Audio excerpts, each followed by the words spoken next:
बैठक 31। श्री गंगा सागर की बैठक को चरित्र। अब गंगा सागर पे कपिल आश्रम कपिला वन में कपिल कुंड के ऊपर एक छौकर के नीचे श्री आचार्य जी महाप्रभुन की बैठक है। वा के आसपास महागहरो वन है।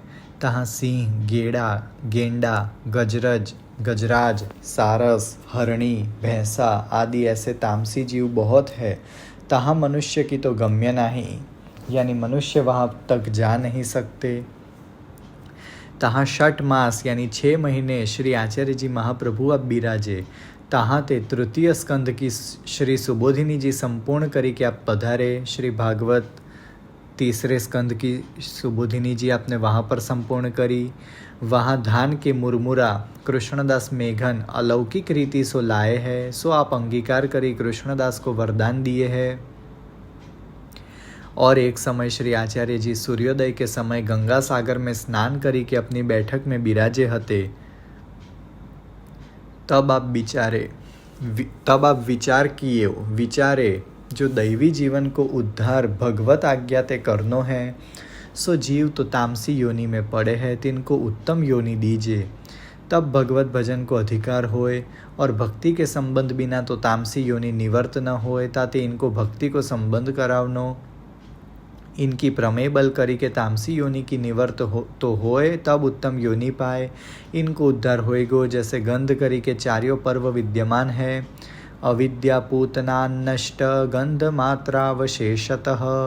संपूर्ण अविद्या पूतना के वध सो राशि गंधता के संबंध सो निवर्त भई। मूल अविद्या है स्वरूप ज्ञान विस्मृत कराए व्यवहारी है। जो पूतना के शरीर में चंदन की सी सुगंध उठी, ताको सब व्रजवासी लिए, सो नासिका द्वारा अविद्या को प्रवेश भयो। भागवत 10 स्कंद में जब पूतना वध अध्याय 6 में ये कथा आती है, तो वहाँ की श्री सुबोधिनी जी में और श्री भागवत के मूल में भी लिखा है कि जब पूतना का वध हुआ और जब उसको जलाया गया, यानी उसका अग्निदाह किया व्रजवासियों ने, तब उसमें से एक गंध उत्पन्न हुई और वो एकदम सुगंधी गंध उत्पन्न हुई। सो वो गंध जब व्रजवासियों ने ली तो नासिका द्वारा अविद्या उनके शरीर में प्रवेश हुई। तब चारों पर्व विद्यमान रहे, सो प्रकार प्रमेय बल ते निवर्त किए। सो एक देहाध्यास धेनुक को वध कर्यो। इंद्रियाध्यास काली नाग को दमन करी के, अंतःकरणाध्यास केसी प्रलंब को वध करी के, और प्राणाध्यास दावानल को पान करी के। प्राणाध्यास द्विधा प्रकार करे है, ताते दावानल को 2 बेर पान किए है। सो देहाध्यास, इंद्रियाध्यास, अंतःकरण अध्यास और प्राण अध्यास।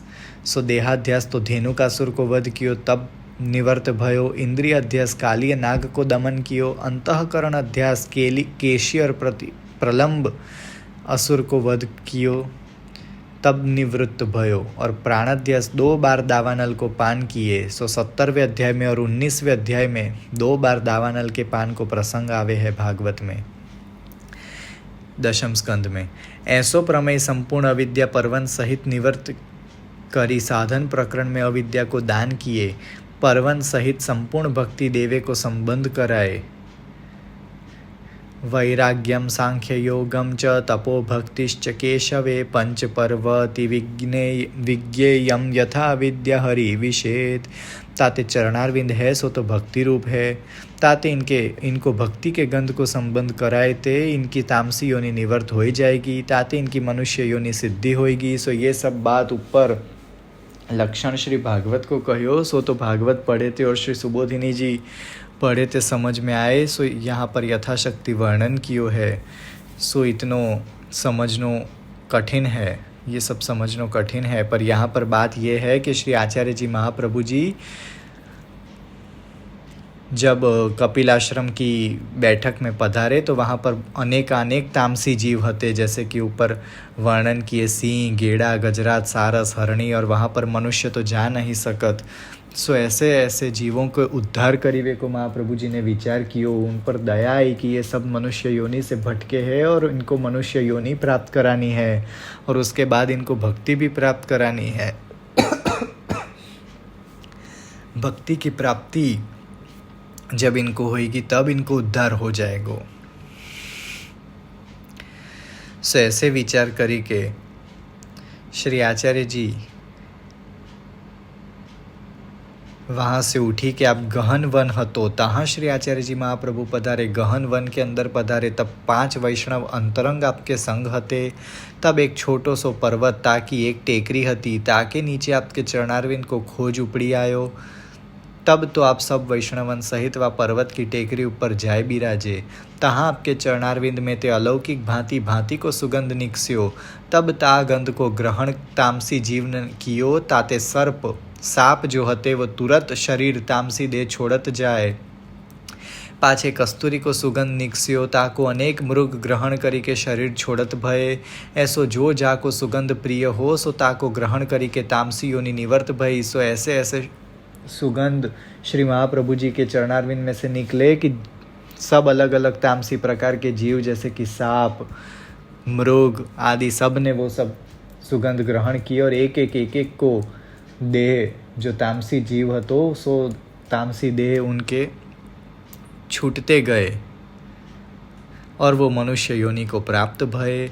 तब भगवत भजन के अधिकारी भये। यह लौकिक चरित्र देखी के गंगा सागर पे वैष्णवन को बड़ो आश्चर्य भयो। तब ता समय ऐसी आज्ञा आप करत भये। सो गोपाल दास जी गाए है ए तामसना अघहरिया परताप पदरज गंध। यह चरित्र श्री आचार्य जी महाप्रभु आप गंगा सागर की बैठक में प्रकट किए। इति श्री गंगा सागर जी की बैठक को चरित्र संपूर्ण। सो इस बैठक के चरित्र में मूल बात यह है कि मनुष्य देह परम दुर्लभ है। सो मनुष्य देह में भगवत भजन बिना रहनो नहीं।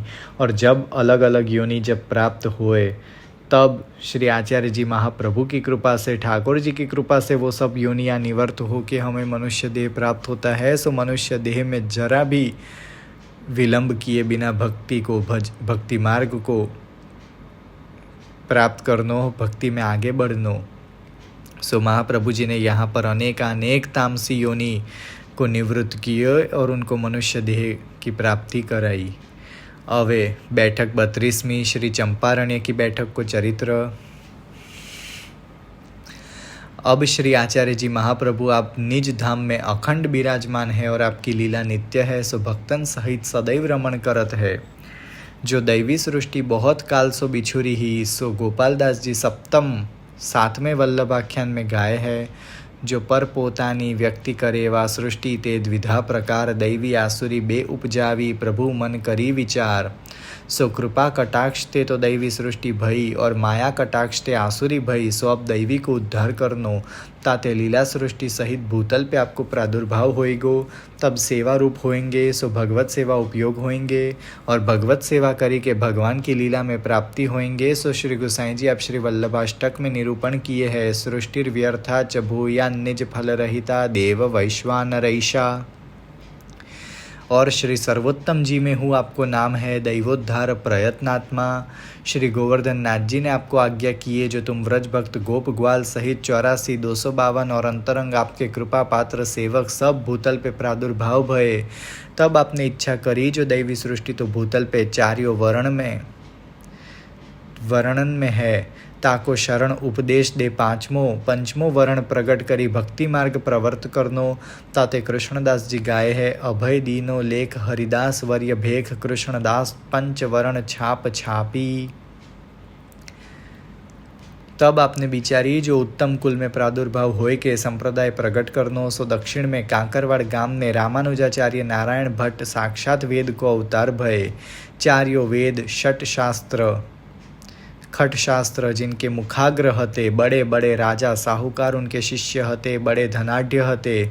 विन नारायण भट्ट जी ने सोम यज्ञ को मुहूर्त देखी आरंभ किए। वे आछे विद्वान को भोजन करवाते। विन नारायण भट्ट जी ने 32 सोम यज्ञ किए। तब कुंड में ते वाणी भई जो नारायण भट्ट तुमको धन्य है जो तुम्हारे यज्ञ साक्षात श्री पूर्ण पुरुषोत्तम भोग किए है। सो तिहारे कुल में साक्षात पुरुषोत्तम को प्रादुर्भाव होएगो और कुंड में ते श्री मदन मोहन जी को स्वरूप प्राप्ति भयो। सो अब 7 स्वरूपन में श्री गोपाल लाल जी महाराज के माथे कामवन में विराजत है। सो 7वें घर श्री घनश्याम जी महाराज की परंपरा में वो कामवन में ये श्री मदन मोहन जी विराजत है। सोई भगवदी गाय है कुंड ते हरि कही बानी जन्म कुल तिहारे अबे इत्यादि। तब नारायण भट्ट की बहुत प्रशंसा होने लगी और सब कहे जो यह साक्षात वेद को स्वरूप है। तब वे हजारन पंडितन को वेद पढ़ाए। तब काहू एक पंडित ने कही जो मनुष्य को सब कोई पढ़ावत है, या में कहा बड़ी बात है। तब नारायण भट्ट ने भैंसा को छड़ी लगाई। तब वह भैंसा वेद पढ़ीवे लग्यो। सो एक भैंस भी वेद पढ़वे लग्यो। तब सगरी सभा चक्रत होई रही। पाछे नारायण भट्ट के पुत्र गंगाधर भट्ट भये। वेहू बड़े सामर्थ्यवान भये, नित्य ब्राह्मणन को भोजन करवाते और दान दक्षिणा बहुत देते। वे गंगाधर भट्ट जी ने 28 सोम यज्ञ किए। तब बहुत यश भयो। सब को कहिवे लगे जो यह तो श्री शिवजी को अवतार है। तब एक पंडित ने कही जो शिवजी ने तो जटा में गंगा जी धारण किए हैं। तब गंगाधर भट्ट ने जटा को जूड़ा झटक्यो। तब वामे ते श्री गंगा जी की धारा बही चली। ता पाछे तिनके पुत्र गणपति भट्ट भये, सो बड़े उदार भये। विन गणपति भट्ट ने 30 सोम यज्ञ किए और हजारन विद्यार्थी पढ़ाए। तब विन की बहुत बड़ाई भई। तब काहू ने कही जो यह तो गणपति जी को अवतार है। तब एक पंडित बोलियो जो गणपति जी को कहा काम है, जो वे हुंडन की बरखा करे तब हम जाने। हुंडन की यानी सोना मोहर की जब वर्षा करे तब हम जाने। तब गणपति भट्ट ने 1 योजन के 20 सवा पहर ताई हुंड बरसाए, यानी सोना मोहर बरसाए। सवा पहर तक सोना मोहर बरसाए। वे ऐसे सामर्थ्यवान भये तिनके सुत वल्लभ भट्ट भये, सो बड़े तेजस्वी भये। तिनने 5 सोम यज्ञ किए। तब 300 सब कहन लागे जो यह तो सूर्य नारायण को अवतार है। तब काहू ने कहो जो रात्रि में दोपहर करे तब हम सूर्य नारायण को अवतार जाने। तब उन्होंने 12 कोस के बीच में अर्धरात्रि के समय दोपहर करी दिए, यानी अर्धरात्रि को धक धक तो सूर्य प्रज्वलित करी दिए। तिनके पुत्र शुद्ध सत्व श्री वसुदेव जी को अवतार श्री लक्ष्मण भट्ट परम उदय भये। विन श्री लक्ष्मण भट्ट जी ने 5 सोम यज्ञ किए। तब आकाशवाणी भई। सोवा ने कही जो लक्ष्मण भट्ट जी तुमको धन्य है, तिहारे यज्ञ है सो श्री पुरुषोत्तम ने भोग किए हैं। जो अब तुम ताई 100 सोम यज्ञ भये। श्री नारायण भट्ट जी से लेकर श्री लक्ष्मण भट्ट जी तक 100 सोम यज्ञ पूरे हो गए। अब आछो मुहूर्त देखी कि अग्नि की पूर्णाहुति करो। अब 100 सोम यज्ञ जिसके घर में, जिसके कुल में पूर्ण हो जाते हैं, उसके घर में पूर्ण पुरुषोत्तम साक्षात प्रकट होते ही होते हैं। सो अब साक्षात पुरुषोत्तम के प्रागट्य को समय आई गयो। सो ये श्री लक्ष्मण भट्ट जी है, वो श्री महाप्रभु जी के पिताजी है। सो जाके कुल में 100 सोम यज्ञ होई, ताके कुल में साक्षात श्री पुरुषोत्तम को अवतार होए। सो अब तुम्हारे 3 पुत्र होंगे।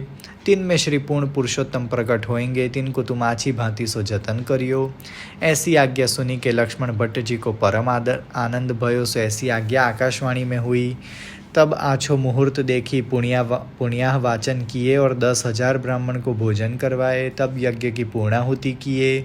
ता पाछे कितने दिन में प्रथम पुत्र भयो। तब तिनको केशवपुरी नाम धर्यो। पाछे एक दिन लक्ष्मण भट्ट जी को स्वप्न में युगल स्वरूप को दर्शन भयो। युगल स्वरूप यानी राधा कृष्ण को दर्शन भयो और आज्ञा भई जो अब थोड़े से दिन में आपके यहाँ श्री पूर्ण पुरुषोत्तम को प्रागट्य होइगो। सो तुम यह कांकरवाड़ में मती रहो, कारण जो आपकी निकुंज सामग्री और लीला सृष्टि व चंपारण्य में प्रकट भई है, ताते आपको प्रादुर्भाव चंपारण्य में होइगो। ऐसे कही केशरी ठाकुर जी ने एक उपरना में उगार बांधी दियो और 2 माला दिए। तामे एक छोटी मणिकान की और एक बड़े मणिकान की, और आज्ञा दिए जो यह छोटे मणिकान की माला तो जब बालक प्रकट होए तब पहराइयो, और बड़े मणका की माला जब करीवे को राखियो, जप करियो उससे। और यह उपरना उठाई यह उगार मुख में दीजो, और तुम कांकर वाड़ते बेगी चलियो। ऐसी आज्ञा करी के युगल स्वरूप तो पधारे। तब लक्ष्मण भट्ट जी जागी पड़े। सो ये सब आज्ञा स्वप्न में भई। सो अब जागी पड़े। सो देखे तो स्वप्न में जो वस्तु मिली हती सो सब ज्यों की त्यों धरी है। सो स्वप्न में जो ठाकुर जी ने उपरना और 2 एक छोटे मणि की माला एक बड़े मणि की माला दी, सो वो सब वहाँ पर प्रत्यक्ष साक्षात है, वो वस्तु धरी रखी है। तब लक्ष्मण भट्ट जी ने कहो, जो और को स्वप्न तो मिथ्या होते है और मेरो स्वप्न तो सत्य भयो। तब स्वप्न के सब समाचार लक्ष्मण भट्ट जी ने अपनी स्त्री, अपनी पत्नी इलम्मा गारू जी के आगे कहे। सो सुनी के इलम्मा गारू जी प्रसन्न होए के कहो, जो अब यहाँ ते बेगी चलो। तब लक्ष्मण भट्ट जी सब कुटुंब को संग लेके यात्रा को मिस करी के चले। सो कछुक दिन में प्रयागराज आए। तब तहाँ तीर्थ स्नान किए और ब्राह्मण भोजन कराए के दक्षिणा दे के आगे काशी को चले। सो कछुक दिन में काशी में जाए पहुँचे। सो तहाँ कछुक दिन रहे। ता पाछे म्लेच्छ को उपद्रव उठ्यो। म्लेच्छ यानी किसी मुसलमान को उपद्रव उठ्यो। तब फेरी तहाँ ते चले। सो भगवद इच्छा ते चंपारण में आए।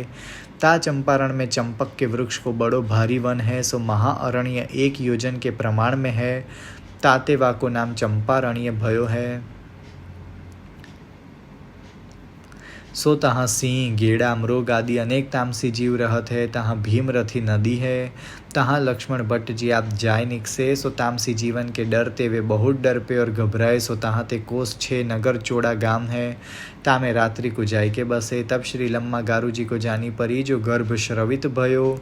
तब लक्ष्मण भट्ट जी को इलम्मा गारू जी ने सर्व समाचार कहे, जो आपको श्री ठाकुर जी की आज्ञा भई हती। जो श्री पूर्ण पुरुषोत्तम तुम्हारे घर प्रगटेंगे, सो गर्भ तो श्रवित भयो। सो सुनी के श्री लक्ष्मण भट्ट जी विचारे, जो श्री पूर्ण पुरुषोत्तम है, सो तो काहू के गर्भ में आवत नहीं। जो आपकी आज्ञा भई है, तो आप स्वेच्छा ते प्राप्त होंगे। आप लक्ष्मण भट्ट जी तो ज्योतिष विद्या में निपुण हते। ताते समय देखी के बोले, जो अब या समय पुरुषोत्तम के प्रादुर्भाव के सब चिन्ह दिसत है। दिशा सब प्रफुल्लित हो रही है। वन सब हरियो दिसत है और सब प्राणी कल्लोल करत है। तामे यहाँ को राजा महादुष्ट तो सोहू अपनी सरबराई करत है और आपन को हर्ष वह रहो है। ताते पुरुषोत्तम निश्चय प्राप्ति होंगे, ऐसे कही के पाछे सोए। तब फेरी स्वप्न में भट्ट जी को आज्ञा भई, जो मेरो प्रागट्य तो मेरी स्वेच्छा ते होइगो। सो तुम और श्री लम्मा गारू जी फेरी चंपारण्य में आइयो। तब मैं अग्निकुंड में ते प्राप्त होंगो। सो सुनी के लक्ष्मण भट्ट जी जागी पड़े। तब श्री लम्मा गारू जी को जगाए के सर्व समाचार कहे और कहे, जो अब सुने हैं, जो काशी में यवन के उपद्रव को समाधान भयो है। सो सवरे परिवार सो कही, जो तुम अब सब काशी जाओ और हमहू कुछ कछुक दिन में आवेंगे। ऐसे कही के सबको विदा किए। फेरी पाछे चंपारण्य आए। तहाँ देखे तो भीमरथी के तीर 1 योजन के बीच में 40 हाथ को एक अग्निकुंड आपकी इच्छा ते भयो है। ताके मध्य में 4 हाथ को गोल चौतरा भीमरथी की वालुका को भयो है। ताके मध्य कोटि कंदर्प लावण्य सुंदर एक बालक खेलत है। सो संवत 1535 माधो मास कृष्ण एकादशी मध्यान्ह काल में ज्येष्ठा नक्षत्र वृषभ लग्न रविवार के दिन आपको प्रादुर्भाव भयो। ता समय शेष जी सहस्त्र फण सो छत्री की सिनाई छाया करत है। मंद मंद फूही बरसत है। सिंह गर्जना कर रहे हैं। ताही दिन ताही लग्न श्री गोवर्धन नाथ जी को प्रागट्य हो श्री गिरिराज में ते भयो है। ताते तो भूमंडल में बड़ो जय जयकार भयो। ता समय चंपारण्य में लक्ष्मण भट्ट जी और इलम्मा गारू जी पधारे। सो विन को वा चौतरा पे कोटि कंदर्प लावण्य को दर्शन भयो। कोटि कंदर्प यानी कोटि काम, ऐसे लावण्य को दर्शन भयो। तब इलम्मा गारू जी को अत्यंत आतुरता भई, जो अब मेरो पुत्र मों को प्राप्त होइगो। पर आस पास अग्नि घेरी रही है और मध्य में चौतरा पे सुंदर बालक खेलत है। तब आकाशवाणी भई, जो तुमको अग्नि बाधा न करेगी और मार्ग देगी। सो सुनी के इलम्मा गारू जी अग्निकुंड के भीतर जाए के अत्यंत प्रीति से बालक को उच्छंग में लिए, अपनी गोद में लिए। तब लक्ष्मण भट्ट जी दौरी के अपने कंठ सो लगाए। ता समय देवतान ने दुंदुभी बाजे बजाए और पुष्पों की वृष्टि किए। तब ता समय श्री कृष्ण जन्मोत्सव जैसो महामहोत्सव भयो। सो सब भगवद इच्छा ते देवतान ने कियो। सो अतिशयोक्ति जानवे में आवे, ताते यहाँ नहीं कहे। बंदी जन मागध भाट चारण सब को उच्चार करत है। अब भीमरथी को प्रकार कहत है, जो रत्न जड़ित पलना में श्री आचार्य जी महाप्रभुन को पढ़ाए। सो रत्न जड़ित मोतीन के सोने रुपये आदि भांति भांति के खिलौना आगे धरी श्री लक्ष्मण भट्ट जी खिलावत है। और स्वप्न में जो उपरना श्री ठाकुर जी ने दियो हतो सो श्री अंग पे उठायो और वो उगार श्री मुख में दियो है। श्री कंठ में माला पहराई है। ता समय श्री महाप्रभु जी को कोटि कंदर्प लावण्य मुखारविंद निरखत सब तन मन धन वारत है। और सब जन दूध दधी को गगरा ले ले झांझ मृदंग बजावत नाचत कूदत आए। तहाँ एक कुआ है, तामे ते श्री नंदराय जी श्री वृषभान जी प्रगट होए सब मिली के श्री लक्ष्मण भट्ट जी को वह चंपारण्य में मंगल स्नान करवाए और वेद विधि सो जात कर्म करवाए। तब श्री लक्ष्मण भट्ट जी परम उदारता सो दान देवे को बिराजे। तहाँ आस पास हजारन गायन के तथा भैंसन के झुंड जुरी रहे हैं। जो जाने जाच्यो सो ताको लक्ष्मण भट्ट जी ने दियो। तब तहाँ नंद महोत्सव अलौकिक रीति सो भयो। दही दूध की कीच मची सो मानो सरिता बही जात है। ता समय काहू को देहानुसंधान न रह्यो। सबको प्रेम विवश भय सो भगवदीय गाय है। नाचत गावत प्रेम विवश भय छाड़ी लोक कुल लाज। भूतल महा महोत्सव आज। या प्रकार सो अनेक पद भगवदीय गाय है। ता समय को सुख देखे बने जो अनिर्वचनीय सुख भयो। और आचार्य ने यथाशास्त्र नामकरण करवायो। और श्री लक्ष्मण भट्ट जी सो कहे जो आपके पुत्र के अपार गुण हैं सो मैं कहाँ ताई कहूँ। और श्री महाप्रभु जी की जन्म पत्रिका लिखी कि कही जो तिहारे पुत्र को अपार यश होएगो। और ये माया मत को खंडन करी भक्ति मार्ग को स्थापन करेंगे। और दैवी जीवन को उद्धार करी सकल तीर्थन को सनाथ करेंगे। और श्री विष्णु स्वामी मार्ग के आचार्य होंगे और सबन को प्रिय होंगे। ताते इनको जगत प्रसिद्ध नाम तो श्री वल्लभाचार्य जी होइगो। ये सारस्वत कल्प की नित्य लीला प्रकट करी के सेवा मार्ग प्रकट करेंगे। जो इनके वंश में प्रगटेंगे सो बहुत दिन भूतल पे आचार्य पदवी सो क्रीड़ा करेंगे। या जगत में 3 कुल भय है। सो रघुकुल में तो श्री रामचंद्र जी प्रगटे। और यदुकुल में श्री कृष्णचंद्र प्रगटे। और तैलंग कुल में आप श्री आचार्य जी प्रगट भय। ताते इनको श्री वल्लभ कुल बाजेगो। ये तीनों कुल शुद्ध कुल भय है। ये तीनों कुल शुद्ध में शुद्ध कुल है। इस पूरे जगत में इस पृथ्वी पे एक रघुकुल, एक यदुकुल और एक वल्लभ कुल। जो कोई इनको स्मरण भजन करेगो तो इनको साक्षात श्री पुरुषोत्तम की लीला की प्राप्ति होएगी। आपको अरण्य वन में प्रादुर्भाव है ताको हेतु यह है जो देवता दिन को आवनो शहर में न होए। या सो आपको प्रादुर्भाव जंगल में भयो। और चंपारण्य में जो अनेक लक्षावधि दैवी जीव है तिनको आप प्रगटे ता समय कटाक्ष द्वारा लीला में प्राप्त किए। और श्री गुसाई जी को प्रादुर्भाव चरणाट में श्री गंगा जी के तट पे होइगो। तहाँ हूँ ऐसो ही सुख होइगो। सो यह जन्म पत्रिका श्री आचार्य जी महाप्रभुन की विधि पूर्वक लक्ष्मण भट्ट जी को सुनाई। पाछे सब महा महोत्सव के दर्शन करी के अपने अपने स्थल को गए। ता पाछे लक्ष्मण भट्ट जी सब ब्राह्मणन को बुलाई के सबन को सम्मान करी विदा किए। तब श्री नंदराय जी और श्री वृषभान जी ने श्री लक्ष्मण भट्ट जी सो कहो जो ये पूर्ण पुरुषोत्तम तुम्हारे घर प्रगटे हैं इनको जतन राखियो। यह आज्ञा करी सब गोपन सहित निज धाम को पधारे। श्री लम्मा गारू जी बालक गोद में खिलावत है और श्री लक्ष्मण भट्ट जी से आगे बैठे हैं और आसपास अग्नि कुंड है। तब श्री लक्ष्मण भट्ट जी श्री लम्मा गारू जी से कहे जो ये तो साक्षात ईश्वर है, इनकी अपार लीला है। ये तो अपने ऊपर अनुग्रह करीवे को पधारे है। ताते इनकी सेवा बने सो करनी। इनको पुत्र करी के मती जानियो। पाछे कहे जो अब यहाँ ते छठी पूजन करी के घर चलेंगे। यह चरित्र श्री आचार्य जी महाप्रभु अब चंपारण्य निज धाम की बैठक में किए हैं। इति श्री आचार्य जी महाप्रभु जी चंपारण्य की बैठक को चरित्र समाप्त। बैठक 33 श्री चंपारण्य की दूसरी बैठक को चरित्र। अब दूसरी बैठक श्री आचार्य जी महाप्रभुन की चंपारण्य में है। तहाँ छठी पूजन भयो है। सो माधवानंद करके ब्रह्मचारी काशी में गंगा जी के तीर पे तपस्या करत होतो। सो 28 वर्ष ताई वाने तपस्या कीनी। तब श्री गंगा जी में ते वाणी भई जो तुमको चाहिए सो मांगी लेऊ। तब माधवानंद ब्रह्मचारी ने कहो जो मौको तो व्रज लीला को दर्शन करवावो। तब विन को आज्ञा भई जो अब तुम चंपारण्य को बेगी जाओ। तहाँ साक्षात श्री पूर्ण पुरुषोत्तम को प्रादुर्भाव भयो है, तहाँ तुमको लीला के दर्शन होंगे। और मुकुंद दास सन्यासी पुष्कर जी में हते, सो वे श्री भागवत को पाठ नित्य करते। तिन्हू को आज्ञा भई जो तुम वर मांगो। तब वाने कहो जो मों को व्रज लीला के दर्शन करवावो। तब आज्ञा भई जो लक्ष्मण भट्ट जी के घर श्री पुरुषोत्तम को प्रादुर्भाव भयो है, ताते तुम चंपारण को बेगी जाओ। तब वेऊ चंपारण आए। तब नंद महोत्सव तो हो ही गयो हतो, क्योंकि अब छठी पूजन हुई, सो छठो दिन आई गयो। पाछे माधवानंद ब्रह्मचारी ने लक्ष्मण भट्ट जी को ज्योतिष विद्या पढ़ाई। पाछे माधवाचार्य ब्रह्मचारी और मुकुंददास सन्यासी ने अपनो सब वृत्तांत लक्ष्मण भट्ट जी के आगे कहो। तब लक्ष्मण भट्ट जी ने कहो जो प्रागट्य समय अनिर्वचनीय आनंद भयो हतो, अब छठी पूजन होएगो। तब तुम आपते विनती करियो, जो आपकी इच्छा होएगी तो दर्शन करवावेंगे। तब छठी पूजन के समय लक्ष्मण भट्ट जी चंपारण्य कुंड पे एक चंपा के वृक्ष के नीचे लम्मा गारू जी सहित पूजन किए। ता समय माधवानंद और मुकुंदास दोनों आए।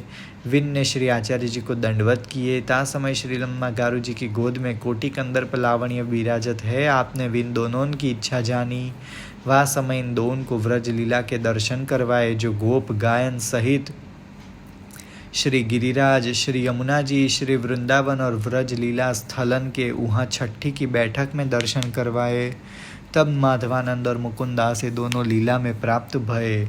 ता पाछे लक्ष्मण भट्ट जी और माता श्री लम्मा गारू जी श्री आचार्य जी महाप्रभु को पधराई के नगर चौड़ा में पधारे।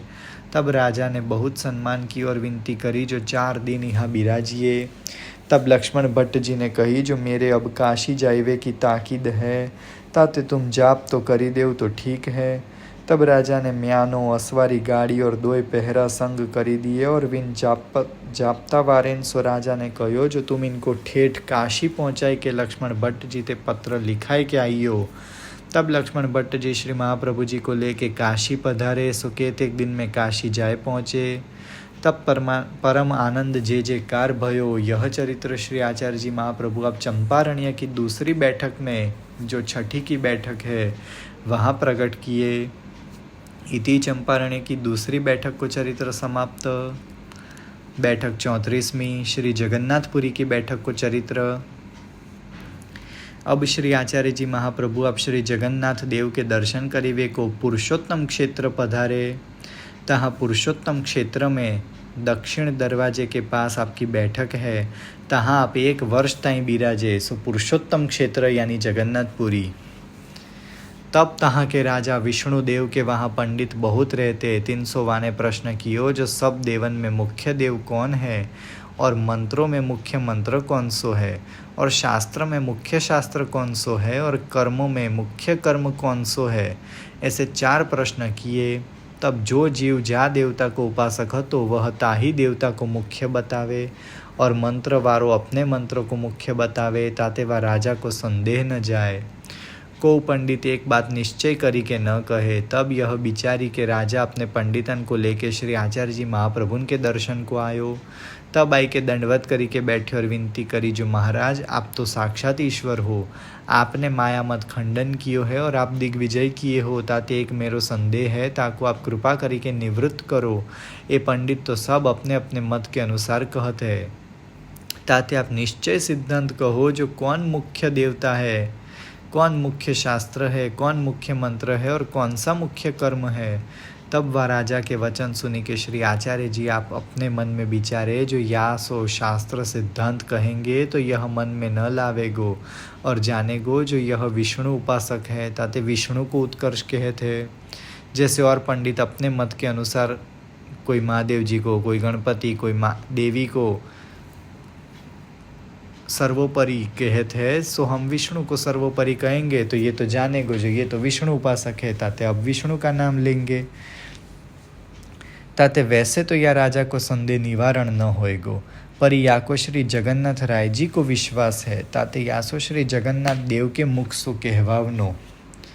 तब ये प्रमाण मानेगो। ऐसो निश्चय करी श्री आचार्य जी महाप्रभु आप वह राजा को आज्ञा किए जो श्री जगन्नाथ देव के आगे एक कोरो कागज और लेखन द्वात धरो, जो श्री जगन्नाथ राय जी आप लिखी दे सो ही प्रमाण है। तब यह सुनी के वह राजा बहुत प्रसन्न भयो। तब वाने श्री जगन्नाथ राय जी के आगे एक कोरो कागज, लेखन और एक द्वात धरी के द्वात यानी लिखने की एक कलम धरी के विनती करी, जो महाराज कर्म और मंत्र शास्त्र और मुख्य देव होय सो आप कृपा करी लिखी देऊ। ऐसे कह के मंदिर को तारो मारी बाहिर आई बैठ्यो। तब श्री महाप्रभुन की आज्ञा जानी श्री जगन्नाथ राय जी आप एक श्लोक लिखी दिए। एकम शास्त्रम देव की पुत्र गीतम एको देव देव की पुत्र एव मंत्रोप्येकस्तस्य नामानि यानि कर्माप्येकम तस्य देवस्य सेवा। जब श्री जगदीश लिखी चुके तब श्री आचार्य जी आप जाने। तब आप राजा सो कहे, जो अब तुम जाय के वह कागज उठाई लावो। तब राजा जाय के मंदिर को तारो किवाड़ खोली के वह कागज को उठाई लायो। सो पंडितन को वंचायो और राजा ने आप वाँच्यो। तब सबन को संदेह निवृत्त भयो। तब राजा ने कहो, जो धन्य श्री वल्लभाचार्य जी है, जो जिनके कहे में श्री जगन्नाथ राय जी है, सो जैसे आप कहे तैसे श्री जगदीश लिखी दिए। पाछे उन ब्राह्मणन में एक बहिर्मुख हतो, वह निराकार मायावादी हतो। वाने अनेक प्रश्न किए। ता पाछे वाने कहो, जो श्री जगन्नाथ देव के हाथ नहीं है, सो विनने पत्र कैसे लिख्यो होएगो। ताते हमारे यह लिख्यो प्रमाण नहीं है। सो वह बहिर्मुख ब्राह्मण हतो, सो वो तो निराकार भगवान में मानतो हतो। सो उसने कहो, जो भगवान के कोई हाथ पैर ही नहीं है तो लिखा किसने, ये तो हो ही नहीं सकता। यह सुनी के श्री आचार्य जी आप कहे, जो यह बड़ो मूर्ख है। श्री जगन्नाथ देव के हाथ नहीं है तो आप अरोगत काहे से है। या प्रकारवा को समझाए, परंतु वह तो माने नहीं और वारंवार पूर्व पक्ष करे। सो महाप्रभु जी ने कहो, जो उनके हाथ नहीं है तो वो कैसे आरोगत है, भोग सामग्री कैसे आरोगत है, कैसे तुमको प्रसाद देते है। सो वो तो माने ही नहीं। तब वह राजा ने श्री आचार्य जी से विनती करी के कही, जो महाराज और सबन को तो संदेह निवृत्त भयो है, परंतु या को संदेह निवृत्त नहीं भयो। तब श्री आचार्य जी आप कहे, जो अब फेरी श्री जगन्नाथ राय जी के आगे द्वात कलम कागज धरो, सो आप लिखी देंगे। तब फेरी कागज द्वात लेखन श्री जगदीश के आगे धरे और कीवाड़ लगाए। तब फेरी श्री जगन्नाथ राय जी ने पूर्ववत आधो श्लोक लिखी दियो। यह पुमान पीतरम द्वेष्टि तम विद्यादन्यरेतसम, यह पुमान ईश्वरम द्वेष्टि तम विद्यादन्त्यजोद्भवम। सो क्षण मात्र पीछे मंदिर खुलवाए के श्री आचार्य जी वह कागद मंगाए के राजा को वंचायो। तामे यह लिखे, जो पुरुष भगवान को द्वेषी होए वह अंत्यज जाननो, अंत्यज यानी नीच योनि को जाननो। सो वो तो ब्राह्मण कैसे होए, ब्राह्मण हो ही नहीं, वो तो नीच योनि को जाननो। वह अपने पिता से उत्पन्न नहीं भयो है, सो वह अपने ब्राह्मण पिता से उत्पन्न नहीं भयो है। सो ऐसा श्लोक श्री जगन्नाथ राय जी ने लिख दियो।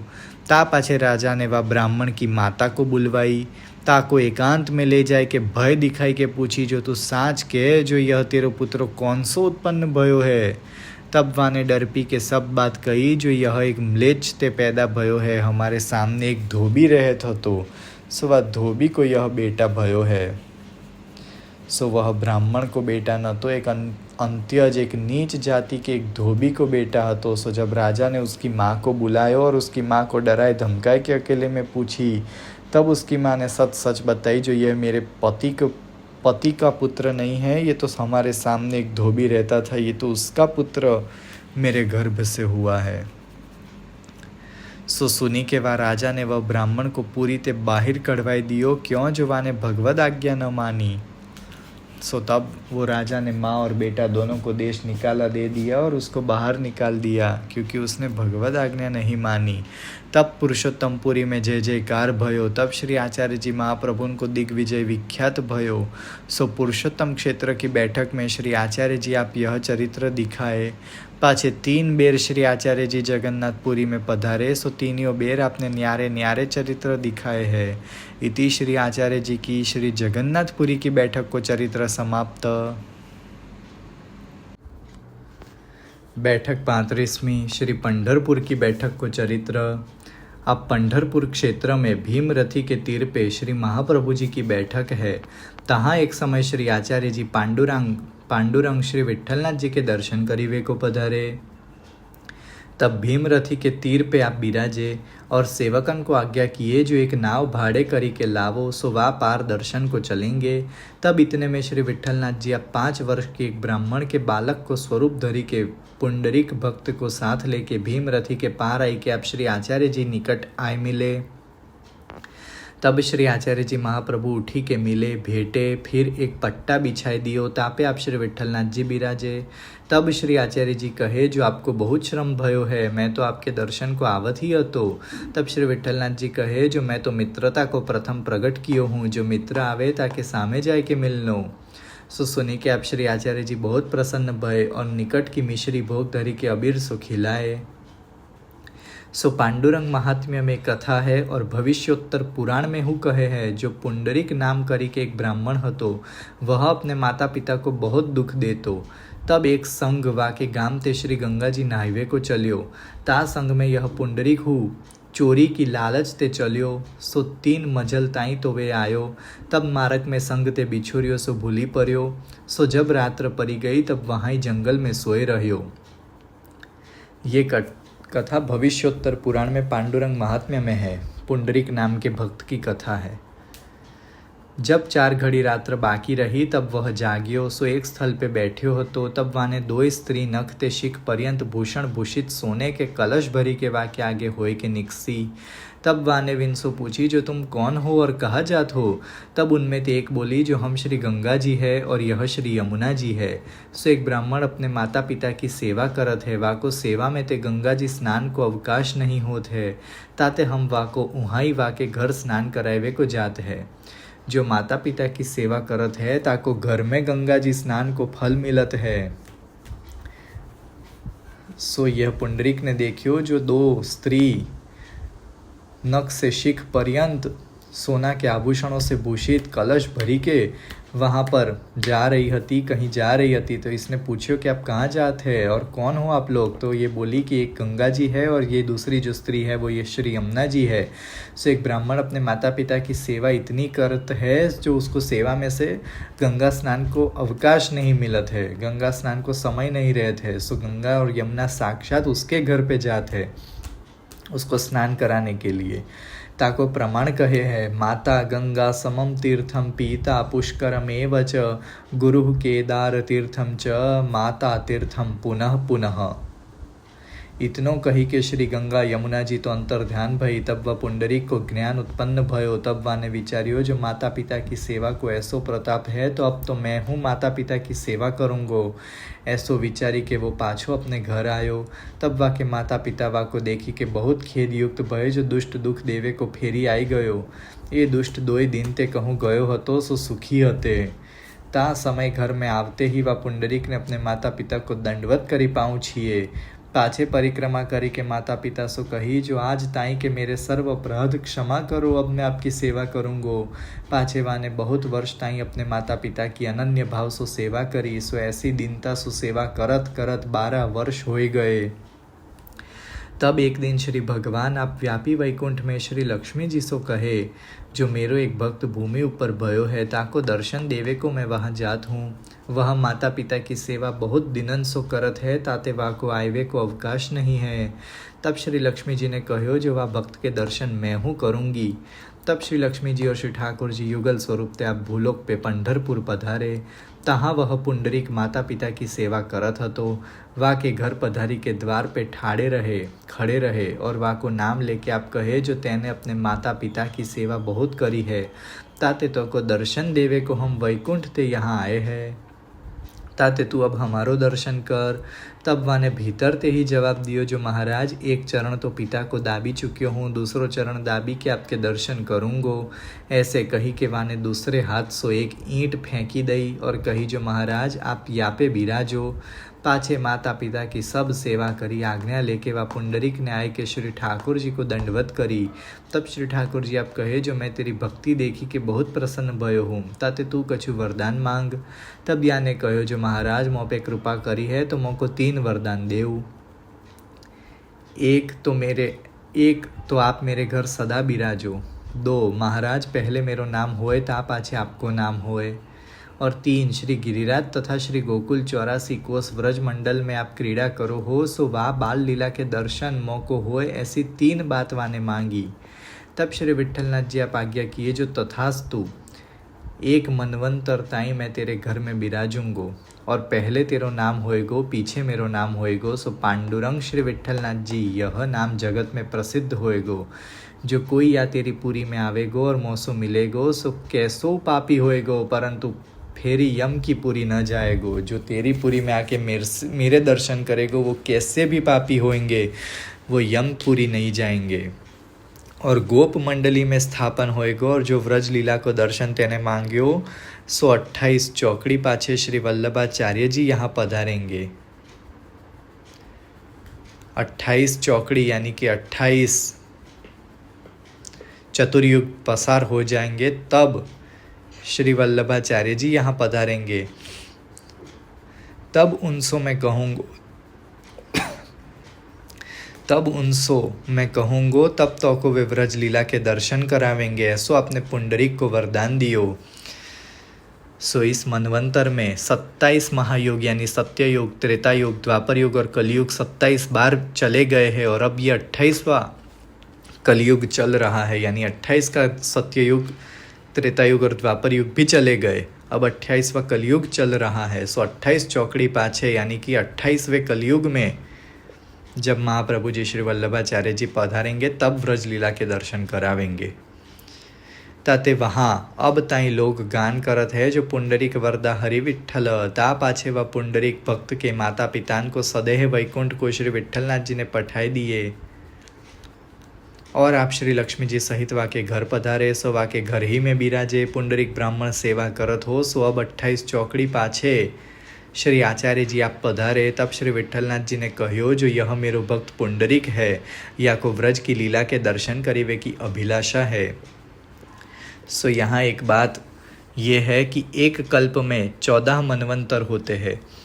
सो 6 मनवंतर इस कल्प के, इस श्वेतवाराह कल्प अभी चल रहा है। सो श्वेतवाराह कल्प के 6 मनवंतर बीत चुके, अब 7वां वैवस्वत मनवंतर चल रहा है। तो वैवस्वत मनवंतर में भी 27 बार चतुर्युग यानी 4 युग चले गए हैं। अब ये 28वां कलयुग चल रहा है।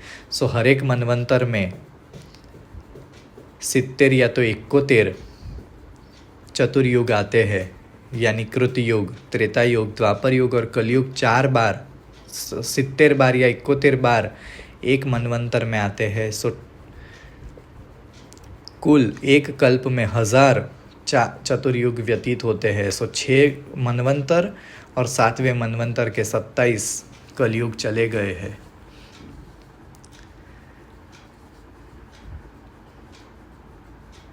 सो पुंडरीक ब्राह्मण सेवा करत हो, सो अब 28 चौकड़ी पाछे श्री आचार्य जी आप पधारे। तब श्री विट्ठलनाथ जी ने कहो, जो यह मेरो भक्त पुंडरीक है, या को व्रज की लीला के दर्शन करीवे की अभिलाषा है, या को मैंने प्रथम ही वर दियो है, जो तो को श्री वल्लभाचार्य जी व्रज लीला के दर्शन करावेंगे। ताते अब आप या को व्रज लीला के दर्शन करवाओ। तब श्री आचार्य जी कहे, जो आप ही या को व्रज लीला के दर्शन क्यों न कराए। तब श्री विट्ठलनाथ जी कहे, जो यह अधिकार तो आपको हमने दियो है, जो व्रज लीला के अधिष्ठाता तो आप हो, आपकी कृपा बिन व्रज लीला के दर्शन न होए। जब आप अनुग्रह करो तभी होए। तब श्री आचार्य जी महाप्रभु आप मुस्काई के कहे, जो आपकी आज्ञा है सोई करेंगे। पाछे श्री विट्ठलनाथ जी आप पुंडरीक सहित अपने मंदिर में पधारे। तब श्री आचार्य जी आप श्री विट्ठलनाथ जी के मंदिर में पधारी के सेवा श्रृंगार करी। 7 मोहर जो कृष्ण देव राजा की भेंट में ते दैवी द्रव्य की लीनी हती, ताके नूपुर अंगीकार करवाए। पाछे श्री आचार्य जी आप पुंडरीक भक्त को संग ले, और 5 वैष्णव आपके संग हते, तीन सहित आप पुरी के बाहर आए। 1 योजन के बीच में अरण्य वन हतो, तहाँ पधारे। तहाँ एक पीपर को वृक्ष हतो, ताके नीचे आप आसन डारी के बिराजे। तब पुंडरीक के नेत्रन में संध्योपासन के जल के छींटा लगाए, तब वा के दिव्य नेत्र होई गए, तब वा को व्रज लीला के दर्शन होने लगे। जो श्री यमुना जी, श्री गिरिराज, श्री गोकुल, श्री वृंदावन, श्री मथुरा मंडल, व्रज 84 कोस, 12 वन और 12 उपवन, श्री नंदराय जी, श्री यशोदा जी, गोपी ग्वाल, संपूर्ण व्रज लीला के दर्शन भये। सो 2 मुहूर्त ताई वाको दर्शन करवाए। ता पाछे श्री आचार्य जी महाप्रभु आप वाके दिव्य चक्षु हते, सो तिरोधान किए, तब वाको सब लीला अदृश्य भई। तब वाने विनती करी, जो महाराज मैं तो बड़ो सुख में हतो, सो वा सुख में ते मौको क्यों काढ़े। तब श्री आचार्य जी आज्ञा किए, जो तो को श्री विट्ठलनाथ जी की सेवा करनी है, तो को तो केवल दर्शन करावे की आज्ञा हती, ताते तो को दर्शन करवाए। अब आप श्री विट्ठलनाथ जी इक्कोतर चौकड़ी लो या क्षेत्र में बिराजेंगे। इक्कोतर चौकड़ी यानी कि पूरे मनवंतर तक इस क्षेत्र में बिराजेंगे। सो 1 मनवंतर का वरदान दिया था, सो उसमें से 27 चौकड़ी तो बीत चुकी, 28वीं अभी चल रही है। सो कुल 71 चौकड़ी लो या क्षेत्र में बिराजेंगे, तब ताई तेरो ऐसो ही स्वरूप रहेगो, तब ताई वो ब्राह्मण ऐसे ही रहेंगे। पाछे तू इनके संग व लीला में आवेगो। सो उसके बाद ये मनवंतर पूरा हो, तब उसके बाद तुम विट्ठलनाथ जी भी अंतर्ध्यान हो जाएंगे और तुम भी अंतर्ध्यान हो जाओगे, और फिर तुम उस लीला में यानी व्रज लीला में तुम आ जाओगे। ऐसे कही कि आपने वाको श्री विट्ठलनाथ जी के निकट पठायो। यह चरित्र श्री आचार्य जी महाप्रभु श्री पंढरपुर की बैठक में दिखाए। इति श्री आचार्य जी महाप्रभु की श्री पंढरपुर की बैठक को चरित्र समाप्त। सो 1 कल्प में 1000 बार 1000 चौकड़ी आती है, 1000 बार 4 युग फिरते हैं। सो 14 मनवंतर में यदि बांटे तो 70 या 71 चौकड़ी हर मनवंतर में आती है। बैठक 36वीं श्री नासिक के तपोवन की बैठक को चरित्र। अब श्री आचार्य जी महाप्रभु की बैठक नासिक के तपोवन में पंचवटी में है। तहाँ श्री आचार्य जी आप दामोदर दास ते आज्ञा किए, जो यहाँ श्री रामचंद्र जी ने तपस्या किए है, और श्री सीता जी को हरण यहाँ ही ते भयो है, हरण यहाँ ते भयो है, ताते यहाँ हूँ श्री भागवत की सप्ताह करेंगे। या गाम में मायावादी बहुत है, ताते माया मत को खंडन करी भक्ति मार्ग को स्थापन करेंगे। ऐसे कह के आप तहाँ कछुक दिन बिराजे। तब सब पंडितन ने सुनी, जो यहाँ तपोवन में श्री वल्लभाचार्य जी पधारे हैं, विन दक्षिण तथा काशी में माया मत को खंडन करी के भक्ति मार्ग को स्थापन कियो है, और विष्णु संप्रदाय को अंगीकार किए है। और सुनत है, जो अग्नि कुंड में ते आपको प्रादुर्भाव भयो है, ताते अग्नि ते अधिक तेज आप में है, सो दर्शन तो करे। परिचर्या कैसे होएगी। तब विन पंडितन में ते एक पंडित ने कही, जो आपुन में ते 4 जने एक मतो करी के चलोगे, तब मायावाद स्थापन होएगो और भक्ति मार्ग असत्य होएगो। और कदाचित मायावाद को खंडन भयो और भक्ति मार्ग को स्थापन भयो, क्यों जो वे बड़े बड़े देशन में दिग्विजय करी के पधारे, सो साक्षात ईश्वर विना यह कार्य न होए। तो ईश्वर के आगे हारीवे की हु कछु चिंता नहीं है। सो ये सब मायावाद पंडित ने विचारी, जो हम सब 4 जने चलेंगे, पर एक मत होए के मायावाद लेकर ही चलेंगे और भक्ति मार्ग को झूठो सिद्ध करके ही आएंगे, और यदि हार भी गए तो वो ईश्वर है। सो हारने की कछु चिंता नहीं, ताते तुम डर पो मती। सो सुनी के वे मायावादी श्री आचार्य जी के पास आए। ता समय श्री आचार्य जी आप सप्ताह करी चुके हते। तब वे नासिक के पंडित आए, तिनको श्री आचार्य जी ने सत्कार करी के बैठा रे। तब विन पंडितन ने कही, जो महाराज हमारो धन्य भाग्य है जो आपको दर्शन भयो। ता पाछे विनसु आपकी चर्चा भई। सो घड़ी 4 में श्री आचार्य जी ने विन सब पंडितन को निरुत्तर किए। तब सब पंडितन ने आपस में कही, जो ये तो वेद शास्त्र को निरूपण करत है, सो ये तो ईश्वर है। ताते विन ने विनती करी, जो हम धन्य हैं जो आप ईश्वर को दर्शन हमको भयो, अब आप कृपा करी के हमको शरण लीजिए। तब श्री आचार्य जी आप कहे, जो तुम रुद्राक्ष उतारी के श्री गंगा जी में स्नान करी आवो, क्यों जो हमारे संप्रदाय में तुलसी माला धारण की आवश्यकता है। तब सब ब्राह्मण रुद्राक्ष उतारी के स्नान करी आए। तब श्री आचार्य जी ने सबन को नाम सुनाए और तुलसी की माला पहराई। तब माया मत को खंडन करी भक्ति मार्ग को स्थापन किए। ताते नासिक क्षेत्र में जय जयकार भयो। पाछे सब पंडित दंडवत करी के अपने घर को गए। ता पाछे श्री आचार्य जी आप कटाक्ष द्वारा अनेक तामसी जीवन को अंगीकार किए। पाछे कछुक दिन बिराज के तहाते विजय किए। सो दक्षिण को पधारे। यह चरित्र श्री आचार्य जी महाप्रभु नासिक पंचवटी की बैठक में प्रकट कियो। इति श्री पंचवटी की बैठक को चरित्र समाप्त।